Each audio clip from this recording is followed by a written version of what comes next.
¿Qué tal, amigos? Bienvenidos a un nuevo episodio de Profesionales con Historia. El día de hoy tenemos el placer de tener con nosotros al arquitecto Aarón Payán Enríquez. Eh, Él tiene una larga trayectoria en el mundo de la arquitectura, lleva 18 años ejerciendo esa profesión y durante los cuales al mismo tiempo él ya ha emprendido proyectos por su cuenta. Él tiene proyectos de manera independiente desde el 2020 y asimismo forma parte del Colegio de Arquitectura y ha trabajado en proyectos pues grandes como han sido estadios, el Estadio Los Tomateros, hospitales como el Star Médica y también fue parte del proyecto de la termoeléctrica en Samalayuca. Entonces, pues el día de hoy tenemos el placer. Bienvenido, Aaron. Muchísimas gracias por estar con nosotros. Gracias por invitarme. Esperemos pues que lo que platiquemos el día de hoy resulte interesante, informativo para los muchachos, que pues es el objetivo de este podcast. Vamos a tratar de estar desmitificando algunas creencias sobre la arquitectura, tratando de dar algunos datos que pues a lo mejor los muchachos o la gente en general, ¿verdad? Pues desconoce sobre el oficio y la profesión en general. Yo creo que vamos a comenzar con la parte del icebreaker. Tenemos un bowl aquí con preguntas y tú nos vas a hacer favor de seleccionar ahí un par de numeritos al azar y pues yo te digo cuáles son las preguntas. Ok. ¿Vale? Muy bien. Este es el número 8. Okay. Y no sé si es el 6 o el 9. ¿Cuál es el talento más raro que tienes? Armar rompecabezas. ¿Verdad? ¿Cuál es el rompecabezas más grande que has armado? Es uno de 8000 piezas. ¿Y lo conservas, lo pegaste? Lo conservo, todavía no lo he enmarcado, pero sí todavía lo conservo. ¿Y era cada difícil como el terror púrpura o era un rompecabezas? No, en realidad no es difícil. De hecho se me hizo relativamente fácil. Pero ese es de un artista que se llama Marino de Gano.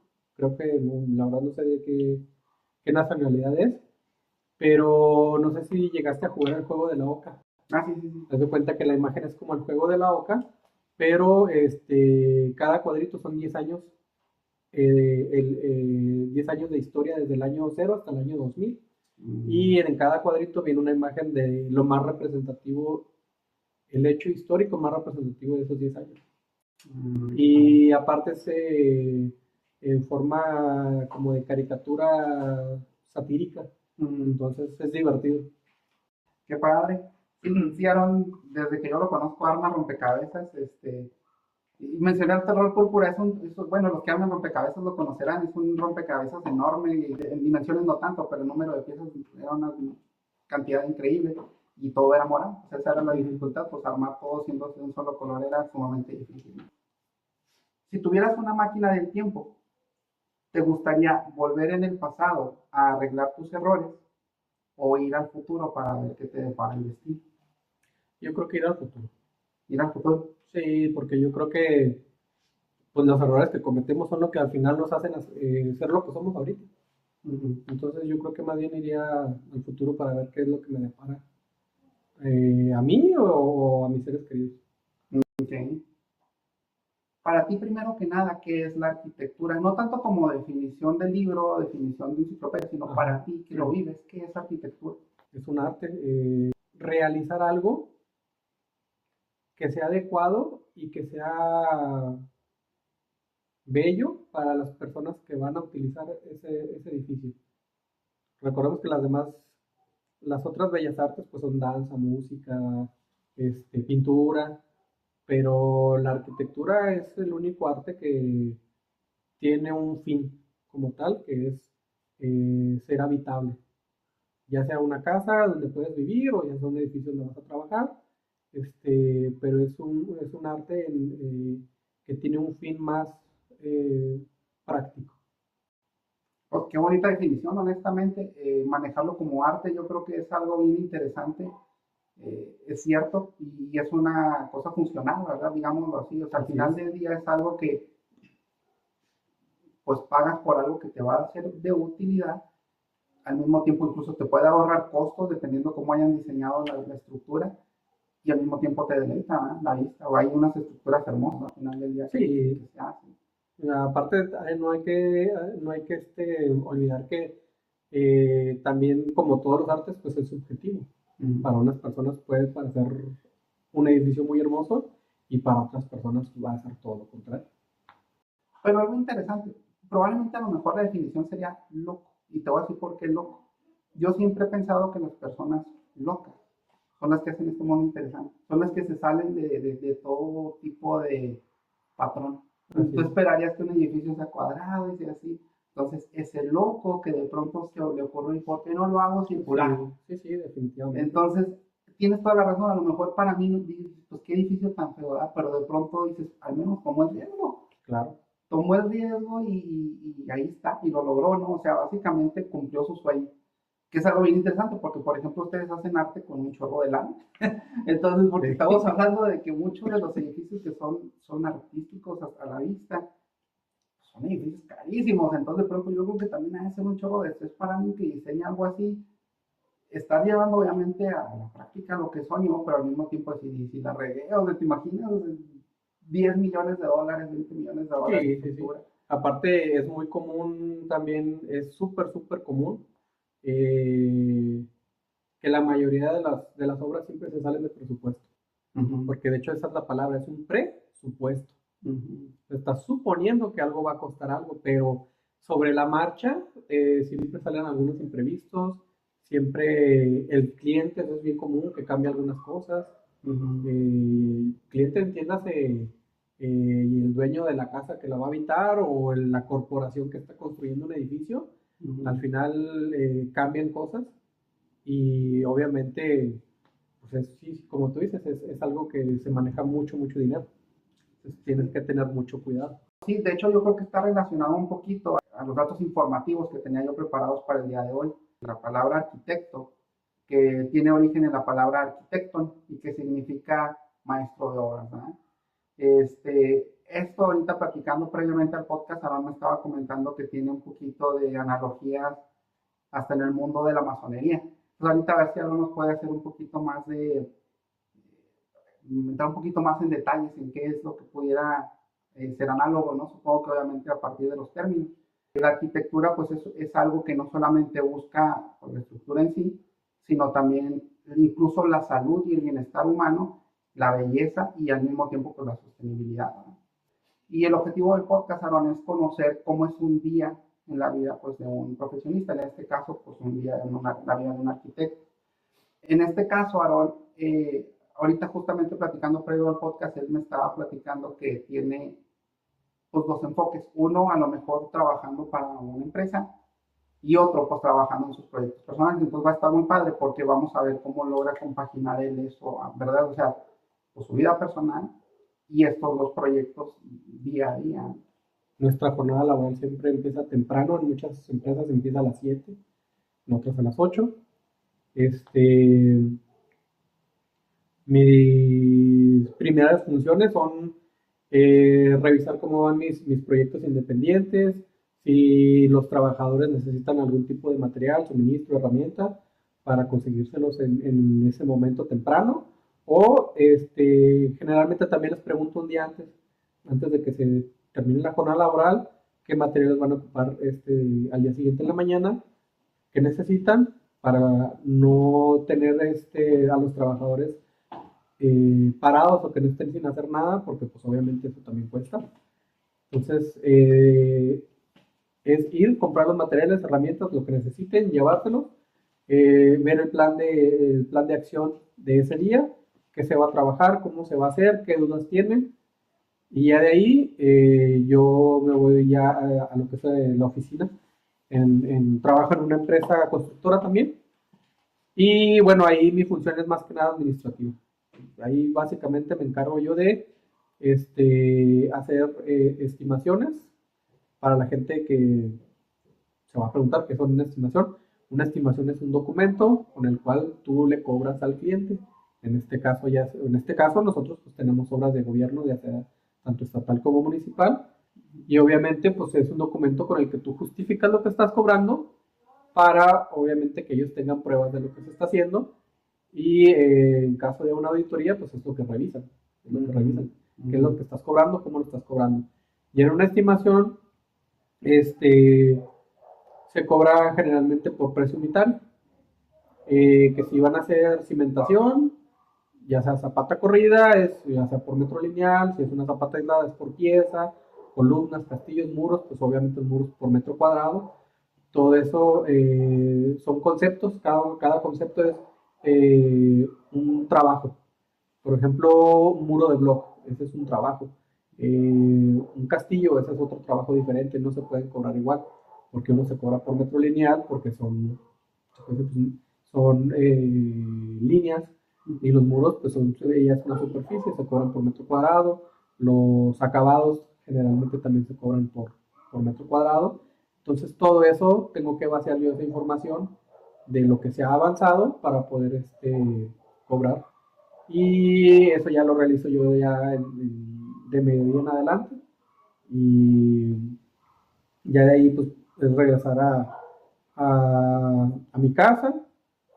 Eh, es regresar a mi casa, pues ayudar también en las labores del hogar con mi esposa, con mi niño, a cuidarlo, bañarlo, pues lo que hace prácticamente casi cualquier o la mayoría de los matrimonios. Y ya de ahí, pues a descansar para el día siguiente, pero sí, eso es básicamente mi día a día. Entonces, en la carrera de arquitecto, y supongo que realmente es bien subjetivo, ¿verdad? Pero es una carrera donde puedes terminar, digamos, en cierto horario que permite continuar con tu vida sin interferencias, demás, que te da esa libertad. Es variable, depende también del área de arquitectura en la que estés trabajando. La arquitectura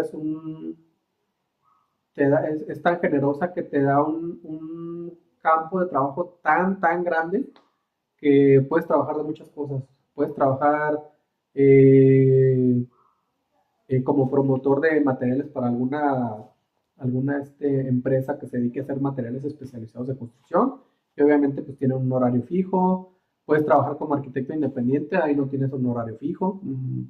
Depende del trabajo que tengas. Puedes trabajar para una constructora, también las constructoras se supone que tienen un horario fijo, pero muchas veces también por la presión del tiempo, de que si se atrasa la obra o algo, muchas veces te tienes que quedar más tiempo. Pero bueno, yo ahorita en esta etapa de mi vida he logrado equilibrar eso para poder también tener eh, pues una vida personal fuera del trabajo, y también disfrutar a mi familia, o sea, disfrutar salir a comer a un restaurante o a donde sea, a un parque. Pero sí creo que también mucho de eso tiene que ver con tomar una decisión uno mismo, de decir, me quiero perder este tiempo con mi familia o por estar trabajando, porque me ha tocado en algunas empresas, y no nada más en arquitectura, en cualquier tipo de empresa, que de repente, pues si hay un problema económico o algo, pues te despiden y pues ni modo, tienes que conseguir otro trabajo. Entonces, si con ellos, con esa misma facilidad, dicen, pues se acabó el trabajo, pues entonces uno también tiene que tomar esa decisión de poder decir, ¿sabes qué? Pues entonces yo nada más trabajo hasta tal hora. ¿Por qué? Porque también tengo cosas que hacer afuera, tengo una familia que atender, tengo una cita al cine que ya tenía pendiente. Entonces pues también tiene que ver la decisión de uno mismo. Creo que tocas un tema bien interesante. Muchas veces como que nosotros buscamos, a lo mejor, quiero pensar el público en general, ¿verdad? Pensamos como que si estoy fuera de mi horario, pero me piden algo, tengo que buscar una excusa sumamente creíble como para poder decir que no, ¿verdad? Y la verdad es que no, la verdad es que la excusa es que ya no es hora de trabajo, simple y sencillamente es, si yo tengo el tiempo y la disponibilidad, te ayudo, pero si tengo cualquier cosa, por irrelevante que te parezca, pues yo ya estoy fuera del horario de trabajo, ¿verdad? Realmente no hay por qué tener ese compromiso tan a sangre, ¿no? Sí, sí. Además de que, pues ya con los años te vas dando cuenta, el trabajo nunca se acaba, el trabajo siempre va a estar, siempre va a haber algo más que hacer. Entonces, por más tiempo extra que te quedes, de todos modos al día siguiente va a haber más trabajo. Entonces, realmente eso nunca se va a acabar. Entonces, pues, yo, como te digo, es una decisión personal de cada quien, pero hay personas que sí les gusta estar mucho tiempo en el trabajo, hay personas que que decimos, no, o sea, también tengo otras necesidades, no nada más económicas. Claro. Y creo que es saludable. De hecho, yo creo que es algo que la misma globalización está llevando a todos los países. Hay países muy conocidos por trabajar de más. México es uno de ellos. Si no me equivoco, en las últimas encuestas, tal vez hace 1 o 2 años, México salía en el primer lugar en la gente que trabaja más horas al Sí, día. así es. Pero hay países como China, como la India, que son también países que trabajan muchísimo. Y creo que es en la búsqueda, Corea, Japón, todo eso va unado a la búsqueda de la perfección o la búsqueda de tratar de igualar a aquellos que creemos muy distantes, ¿no? De bueno, pues le tengo que echar el doble de kilos porque pues para estar al nivel de las otras potencias, ¿no? Como país creo yo que a lo mejor se pudiera ver de esa forma. Pero ya está empezando a llegar ese chipcito. Ya también, a mí me tocó hace, yo creo, 6 meses, hacer entrevistas de trabajo a gente de la India y era bien interesante que muchos de ellos sí en la entrevista tocaban esos puntos en este caso iba a ser un trabajo a distancia, ¿no? O sea, un trabajo, por ejemplo, ellos en la India con Norteamérica, que hay diferencias de zona de horario. Así es. Ellos sí hacen mucho hincapié en eso, ¿no? De decir, bueno, o sea, sí, pero en excepciones, ¿no? Pues, situaciones muy especiales, si pudiera yo de pronto participar en alguna junta importante o algo así, ¿no? Pero no del día a día. Y creo que está bien que se marque esa línea en todo el mundo, ¿no? Sí, sí, sí, así es. O sea, creo que es lo más saludable. O sea, igual también yo, por ejemplo, no puedo decir que ya no me quedo algún día horas extras. Sí lo puedo hacer siempre y cuando sea alguna emergencia realmente. O sea, por ejemplo, si me habla uno de los clientes que estoy construyendo, oiga, ¿sabes qué? Es que los trabajadores perforaron una tubería y está la fuga, o sea, tampoco voy a decir, pues ya lo reparamos mañana. Claro que no, o sea, es algo que es una emergencia y que hay que reparar en ese momento. Y que yo tengo que estar como responsable, tengo que estar ahí al pendiente de qué es lo que está pasando y que se resuelva en el momento. Precisamente porque es una emergencia y es un problema que no se lo puedo dejar para el día siguiente. Pero, pues, digo, obviamente, como tú dices, en contadas excepciones o en algo que realmente es una emergencia, se puede hacer, pero no que sea de todos los días. Exactamente. Y es muy respetable. A mí también me ha tocado trabajar con gente en Europa, Polonia, Alemania, ¿no? Ellos son bien respetuosos de su horario. Ellos, 4 de la tarde en adelante, ellos ya están fuera, no los considero. Y está bien. O sea, al final del día pues es el contrato que hay, ¿sabes? Sí, así es. O sea, aquí,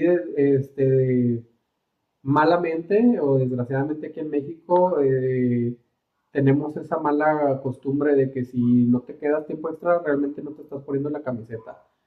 Pero, tío, cuando hay alguna dificultad económica, pues los primeros en quitarse la camiseta son los dueños de la empresa.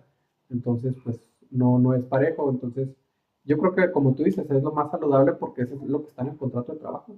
Tu horario es de tal hora a tal hora y ya lo que salga de ahí, pues solamente una emergencia. Porque aparte, bueno, no sé, por ejemplo, en tu caso o en otros casos donde trabajan en maquiladora o en muchas otras empresas, sí se les pagan las horas extra. En el caso de construcción, de arquitectura, realmente no te las pagan. Sí, te están pagando por proyecto, realmente esto es una. Sí, no, por ejemplo, aunque trabajes en una constructora como arquitecto, siendo residente o en este caso personal de confianza, como lo dice la ley federal del trabajo, no te pagan las horas extra. Se las pagan a los trabajadores, a los albañiles, a cualquier tipo de trabajador, pero a los arquitectos o ingenieros como residentes realmente no conozco hasta ahorita ninguna empresa que te las pague. Muchas veces por ejemplo, ahorita que tocas la maquiladora, ¿verdad? Se paga mucho, como dice, al personal que labora en las líneas, el personal hourly, el personal que es de confianza se maneja mucho el que no, ¿verdad? Ajá. Porque obviamente se considera una reciprocidad, ¿verdad? De pronto tú necesitas, siendo personal de confianza, salir temprano por cualquier situación y pues te dan el permiso, ¿no? Ellos esperan como que a lo mejor esa retribución, que hasta cierto punto está bien, pero a lo mejor también nunca saben, ¿no? Entonces de pronto pues tampoco es como que te quieran tener siempre de tiempo extra, ¿no? Sí me ha tocado que sepan, yo personalmente en empresas las he pagado a los personal salary, pero no es muy común. Pero bueno, para no desviarnos del tema, pues al final del día es una profesión que te permite sobrellevar tu vida personal, es básicamente una elección tuya el que tanto lo cambias, ¿no? En el podcast anterior nosotros tocamos un tema sobre en áreas de ingeniería de pronto llegan personas que son de otras profesiones, no necesariamente ingenieros, a lo mejor alguien de comercio exterior, alguien de mercadotecnia, llegan y laboran junto a los ingenieros de una manera igual. O sea, no tienen ningún problema, ¿no? Obviamente todo depende de que la persona tenga el interés de aprender y quien esté a cargo del departamento pues tenga el interés de darle esa curva de aprendizaje que obviamente pues va a ser más larga. En arquitectura se da algo similar o ahí es sumamente difícil que alguien que sea de una carrera distinta ejerza algo parecido. Obviamente a lo mejor algunas cosas tienen que firmar como arquitecto, pero ahorita me manejaba ciertas ramas de la arquitectura. A lo mejor alguna de ellas permítame entrar a alguna otra profesión, digamos, en esa misma giro o no. Sí, claro que sí, sobre todo lo que son en ventas de productos, pues sí, muchos de los que trabajan en eso, pues no son arquitectos o ingenieros, hay muchos otros que sí. No digo que no se pueda, sí se puede, pero sí no es tan común. No es tan común porque, bueno, a mí personalmente, en esos 18 años que tengo trabajando, nunca me han pedido el título.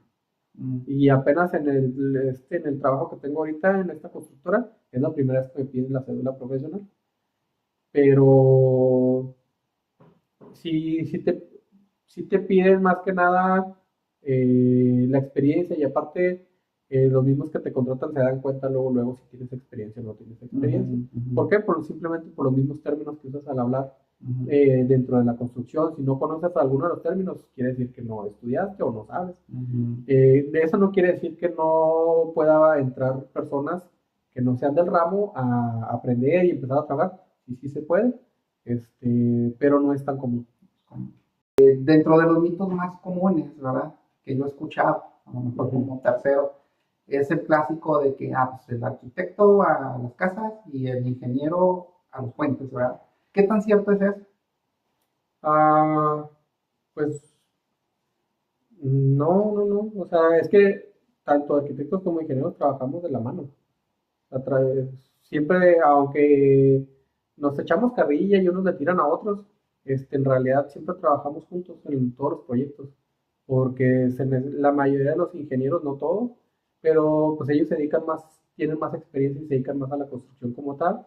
Y los arquitectos generalmente pues se dedican más a lo que es diseño, dibujo, planos, incluso procesos también, porque me ha tocado trabajar procesos tanto de calidad, de seguridad y administrativos también, administrativos. Es lo que más me ha tocado manejar en empresas administrativos, que generalmente, curiosamente, lo administrativo lo manejan más los ingenieros, porque la mayoría de los compañeros arquitectos, a la gran mayoría no les gusta lo administrativo porque es algo aburrido y tedioso. Pues es que se me hace que va de la mano con lo que platicamos. Y creo yo que parte a lo mejor, generalizando, obviamente no es así al 100%, pero creo yo que parte de esa cosquillita de ser arquitecto va ligada a la creatividad, sí, así es, al lado artístico. Entonces de pronto pues alguien que es creativo y que tiende justo a salirse del mundo, pues vas y lo sientas en una silla y pues ahí se está aburriendo, ¿no? Creo que va ligado con eso. Sí, va ligado con eso. Entonces, de hecho, pues la mayoría de los arquitectos o los estudiantes de arquitectura entran a la carrera con el ideal de trabajar en un gran despacho o poner su propio despacho de arquitectos en un futuro. Pero, pues, desgraciadamente las estadísticas no los ayudan. ¿Qué tan difícil es emprender como arquitecto? Se requiere un presupuesto grande. ¿Qué se requiere para emprender como arquitecto? O sea, en proyectos personales. En proyectos personales, uno, pues, también conocer trabajadores y que sobre todo trabajadores que sean buenos. Dos, tener a lo mejor un mínimo de herramientas básicas para la construcción y sobre la marcha, pues obviamente vas consiguiendo más. Y definitivamente yo creo que algo básico es un vehículo de carga. En este caso una pick-up, por lo menos, para poder empezar. ¿Y por qué? Porque cuando empiezas, pues tú eres el que como emprendedor es el que anda consiguiendo todos los materiales, herramientas, todo. Entonces necesitas algo para eso. Ya a lo mejor ya los compañeros que ya tienen un poquito más de tiempo, experiencia o recursos, pues obviamente ya tendrán a una persona encargada para eso, pero cuando vas emprendiendo yo creo que eso es lo mínimo. A lo mejor alguien que va recién graduándose y lo ve difícil, ¿no? Dice, no, pues es que necesito a lo mejor primero juntar un capital, trabajar Sí, tal vez es un que de año. hecho para emprender sí necesitas para empezar un capital. No, digo, no tanto en sí como para invertir en cosas grandes, sino más bien en lo básico, para poder ir empezando. Okay. Hablando de habilidades, Aaron, obviamente alguien que llegue a ejercer como arquitecto, pues esperan lo que son las habilidades duras. Obviamente es lo que ves en tu carrera, matemáticas, estructuras, a lo mejor cierta parte de diseño, etcétera. Todo lo que es relación a tu carrera, pues eso espera. Hay otras áreas que se llaman habilidades blandas, ¿verdad? Los soft skills. En el caso de arquitectura, ¿cuáles soft skills crees que debería de tener un arquitecto para ser exitoso, digámoslo así, ya sea en la carrera, en una empresa o en sus proyectos personales, ¿verdad? O sea, pero al final del día, ejerciendo la profesión del arquitecto, ¿qué soft skills crees que debería de tener una persona? Digo, a lo mejor alguien que aún no toma la decisión de, bueno, estudiar arquitectura sí o no, ¿qué debería esperar él de tener a lo mejor alguna inclinación o facilidad a qué soft skills y qué debería desarrollar? Trabajar en equipo. Como en la mayoría de las empresas no puedes trabajar solo. Y saber conciliar. Eso es muy importante, saber conciliar los tipos de problemas que te vayan saliendo. Saber conciliar con los clientes también. Yo creo que esa es una de las cosas más difíciles. Saber conciliar con los clientes. Porque cada cabeza es un mundo. La creatividad. O sea, tienes que hay arquitectos que son yo conozco compañeros que son muy creativos, buenísimos para diseño. Ya vemos otros que no, o sea, yo no me considero que sea tan bueno realmente para diseño. Yo creo que también esa es una de las cosas importantes, saber realmente cuáles son tus capacidades o cuáles son tus puntos fuertes. Y a mí no me gusta dibujar, o sea, me gustaba cuando entré a la carrera, me gustó un tiempo después de salir y cuando trabajé, pero ya no.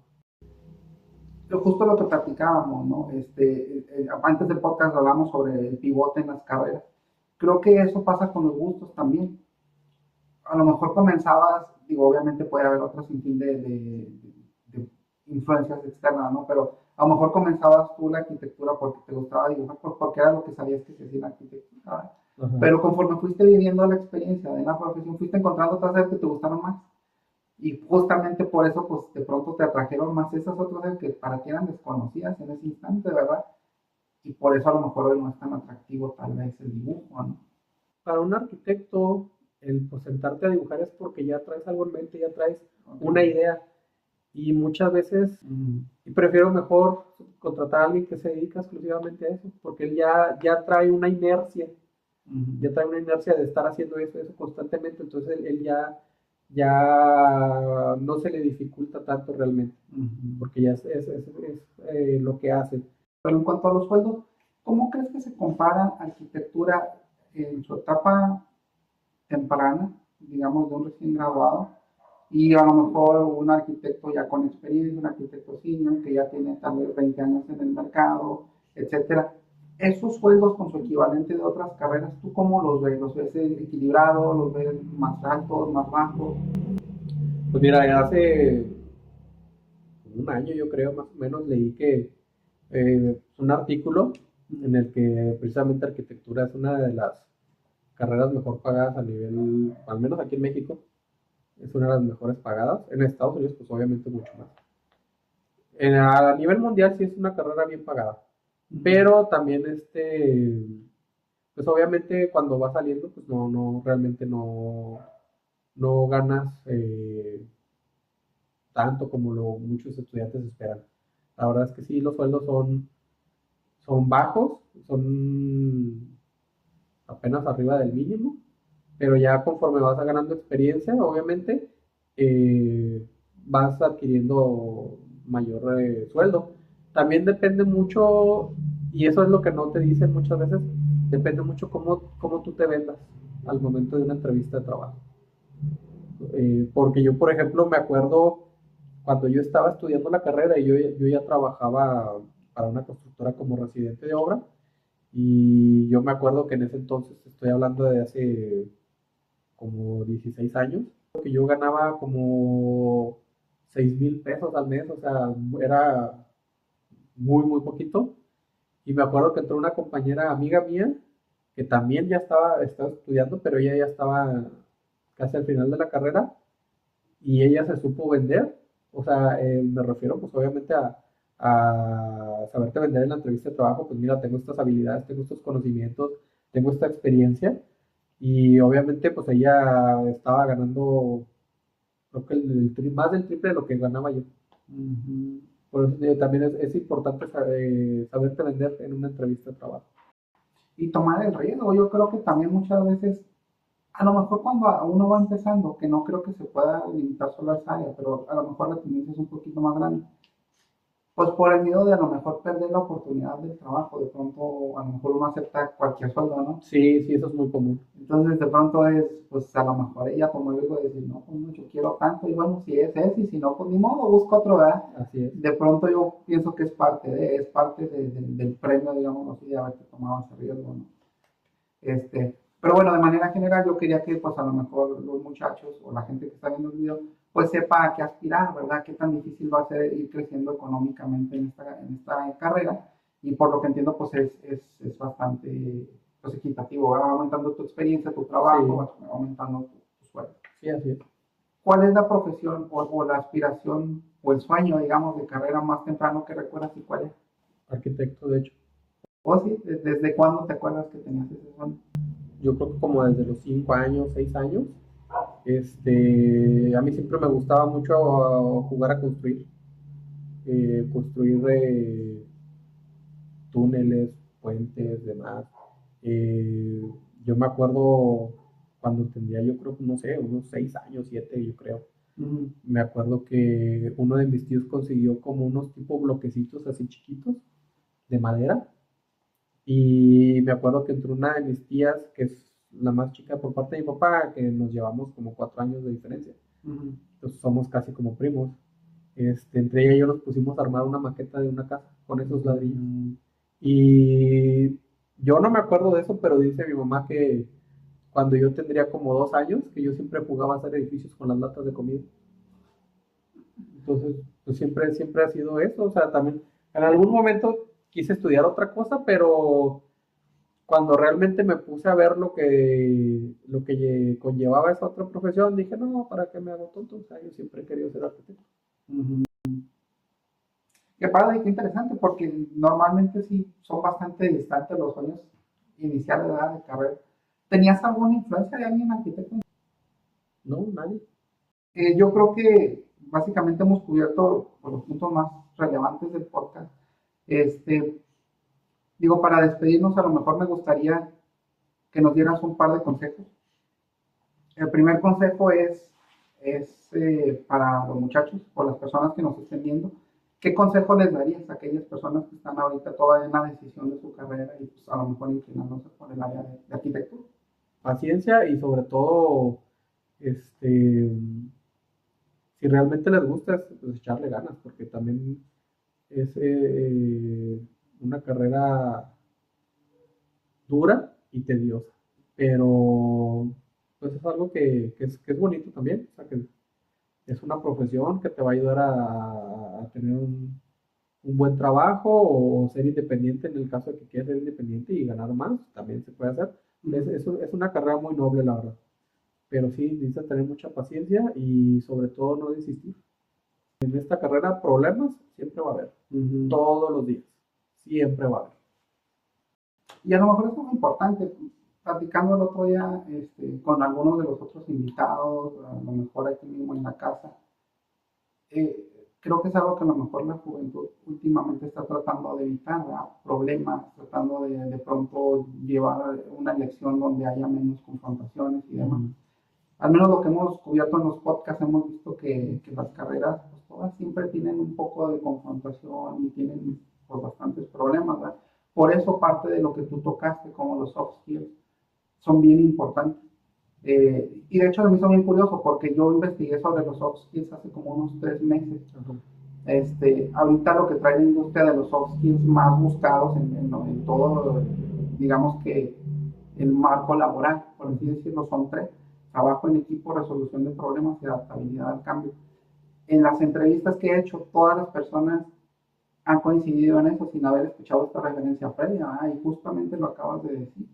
Yo creo que a lo mejor podríamos hasta decir que eso es parte de la base para tener éxito en la profesión que sea, ¿no? Sí, definitivamente. Definitivamente tienes que tener esas tres y si no las tienes, tienes que irlas desarrollando porque en el trabajo que sea, los vas a necesitar. Y para finalizar, Aaron, ¿qué consejo le darías al Aarón de 2, 3 años que estaba construyendo sus casitas con bloquecitos de madera? Que le siga echando ganas nada más.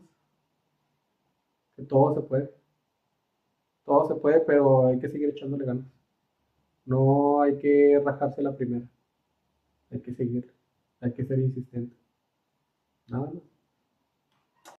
Bueno, pues para despedirnos, Aaron, me gustaría hacerte entrega de un pequeño detallito aquí de parte del podcast. Muchas gracias. Muchísimas gracias por haber participado con nosotros y pues, por haber compartido tu experiencia aquí con todas las personas. Muchas gracias para la colección de tazas.